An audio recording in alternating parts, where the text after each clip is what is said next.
Chapter 26. Alter moved silently as she walked the beachfront to the residence of Adam and Eve. She could see them resting on their makeshift patio, overlooking the sea a short distance away.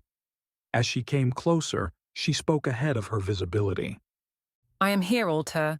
I need to speak with you. Will you invite me in as your guest? Adam and Eve spun around to look at Alter, who was walking toward them from the beach.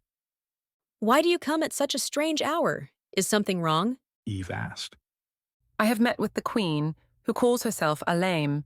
I have introduced her to the travelers. There is much to tell. You may join us, then. They both intoned as one voice. The sea dragons were awkward on land. They could not move with their usual grace as gravity's power overwhelmed their formidable form. As Alter sat down opposite them, she knew she would have to be careful as to how she navigated her words. Your Queen is quite restless, she began tentatively.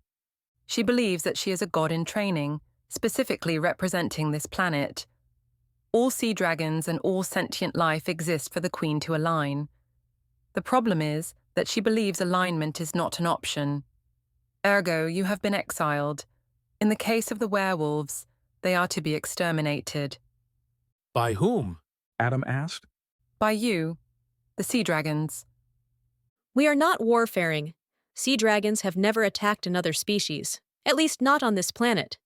Eve said with a growing urgency. We will not attack the werewolves. We have a peace agreement. The Queen and her army, such as it is, are our common enemy, and our peace agreement makes it clear that we should become allies against the tyranny of the Queen. Alter cleared her voice. How would you propose to stop them? I have seen the Queen. I am aware of her powers.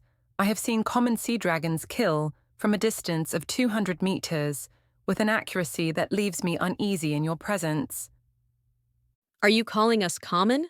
Eve asked. Alter shrugged and shifted her position slightly. I only meant that you are not unusual.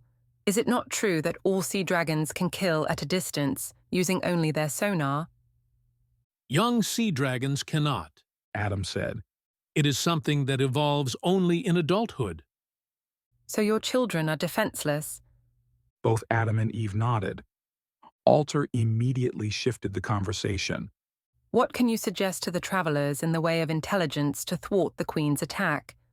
She has told me that she will bring her army in 2 days. An endless war will be the result, and those who win will have no sense of why the war began. This war will cross generations, and it will engineer a whole new culture for your species, as well as the werewolves. If we can stop it now, as hard as it might be, it will never be any easier. Now is the time. Eve glanced at Adam. The best way to thwart an attack by the Queen is to kill her. It is the only way. And if she is, in fact, the incarnation of the planet, will we not also kill the planet? Alter asked. Do you believe she is what she says she is? Alter shook her head slightly. I only know that she is convinced. She has powers I fear could only be within a god's body. It is possible, but do I absolutely believe her? No. If she is the planet's incarnation, we will not be able to kill her. If we can kill her, then she is not who she says she is, and we avoid generations of bloodshed and turmoil. Adam glanced at Eve, who nodded in agreement as he spoke. So, how do we kill her? Adam leaned forward, lowering his voice to a whisper. Your air dragon is the only way. And how? Invite the Queen to another meeting late at night under the cover of darkness. You would be his eyes and ears, waiting for the Queen to show herself. And when she does, and she walks out on your beach, have your air dragon swoop down and incinerate her from the air without her knowing. Eve sighed, perhaps unknowingly. It has to be the air dragon under complete stealth. It is the only way. Alter looked into Eve's eyes. You have upheld your side of the peace agreement. I accept that you have no weapons against the Queen, other than your insight into the Queen herself. I also accept that the air dragon is our only hope. Alter crossed her arms. The night air was cold, but the sea dragons always kept a fire going. She was not cold. She had never felt so vulnerable in her entire life, and wrapping her arms around herself gave her a tiny bit of comfort. If we are successful, what do you believe will happen with your species? Won't they want to fight the very forces that killed their queen? Some will, to be certain. But as we said earlier, we have no armies. We have no real leadership beyond that of the queen. So, whatever form of retribution they might settle on, all you need to do is to keep the werewolves out of sight from the sea. For how long? They will give up within a week or two. Our memories will fade. Life will return to normal. Those who didn't believe the queen, like us, will convince the others to give up. They will explain that the queen was an imposter, or else she would not have been killed. If we are not successful, Alter asked, shuddering a tiny bit. There was a long pause. Adam and Eve looked between themselves as if uncertain which of them should speak. Adam raised his flipper. Then we will prove the queen to be who she says she is, and her power will be uninterrupted and always growing.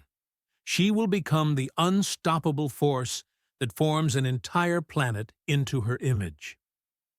The stakes could not be any higher. Eve added in a whispered, trembling voice. Alter stood to her feet, shuffling a little closer to the fire. I will talk to the travelers and see if I can enlist their help. They do not have a choice. Adam said with new intensity. They accepted our peace agreement, and that agreement stipulates that we become allies against a common enemy. And the Queen is our common enemy. And no one can argue that the only way to stop a war in 2 days is to kill the Queen. There is no other way. You must convince them of this. What of your powers? Alter blurted out, as if an idea suddenly popped into her mind. Are you sure you couldn't use your sonar weapons against the Queen? She has told us that she is impervious to our sonar weapons. And you just believe her? She can stop time. Eve lamented. So yes, we believe her. But no one has tried. Alter asked. Strangely enough, no one has an interest in suicide. Adam replied coolly. I know why you're asking this. However, rest assured that the best way to kill her is to have her incinerated by the air dragon. It is the only way to be sure there is no retribution and an end to war before it has begun. Alter warmed her hands. I will speak to the travelers. They might refuse to be involved, so I would recommend you consider other options that do not involve them, or me, for that matter. She paused just before she parted ways. When you first saw me thrashing about out there, slipping under the cold water to my death, why did you save me? The sea dragons looked startled at the question. Well, we had never seen a servitor. You are legendary creatures. We could not see you drown in our world. It would be a terrible waste of a life. Our instinct was to save you. But why? Adam and Eve looked at each other with blank expressions, struggling to find the words. We thought you could be helpful to us, in some way. If I had been a werewolf, would you have saved me then? They both shook their heads like children who have denied culpability. With that, Alter transformed into a raven. The morning was breaking over the land. Reds and oranges, grand in their scale, if not their color, suffused all the trees. And every grain of sand that faced the sky was turned to a new color that could only be described as a muddy gray-orange.